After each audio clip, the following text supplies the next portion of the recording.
आता माझी दुसरी बहिणीतली मोठी पण माझ्यापेक्षा छोटी.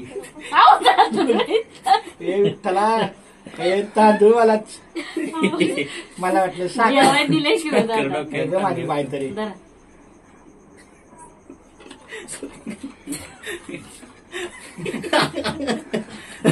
आदित्य मला काय बोलला, पप्पा माझ्या दोन बहिणी मला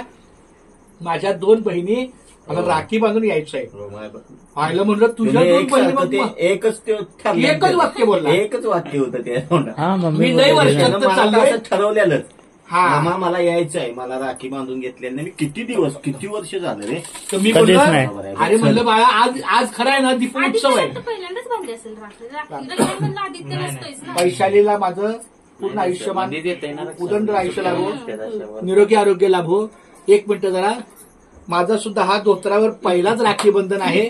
वैशालीला पण आहे आणि सुरेखाला पण आहे. एक फोटो काढूया तरी माझ्या फक्त अपूर्वाची आठवण नाही. कुणीतरी अपूर्वाला व्हिडिओ कॉल करा अशी माझी विनंती आहे. मामा ती हॉस्पिटलमध्ये आहे हो. आमच्या तिघांचा ड्युटीवर आहे ती. हा ड्युटीला आहे ती. इकडे बघा ते प्रोटेस्ट चालू आहे ना. माझ्या ह्या वैशाली बहिणीला हो मागाशी कट केला फोन केलता मी तिला सांगायला.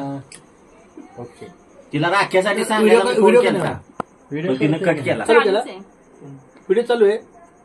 आराम कृष्णारी. आता ह्या दोन्ही बहिणी मला एकदा ववाळलं, एकदा सुरेखाने ववाळलं, एकदा वैशालीने ववाळलं आणि आता ह्या दोघी मला एकदम ववाळतात. तुम्ही दोघांना आशीर्वाद देतो की तुम्हाला आयुष्य सुखाचं जावं आणि फक्त एक आहे की एकदा पंढरीची वारी एकदा करावी ही महत्वाची आहे. पंढरीची वारी आहे माझ्या द्वारी आणि कन काही तीर्थव्रत. तेवढीच फक्त तीर्थक्षेत्र आहे पंढरी. आणि आमचं भाग्य आहे की आमच्या पंढरीच्या वारीला आमचा लाडका सुपुत्र शुद्ध बीजा पोटी फळे रसाळ गोमटी. तुम्हाला पण सुखात हे मला आशीर्वाद द्या. हा व्यवस्थित.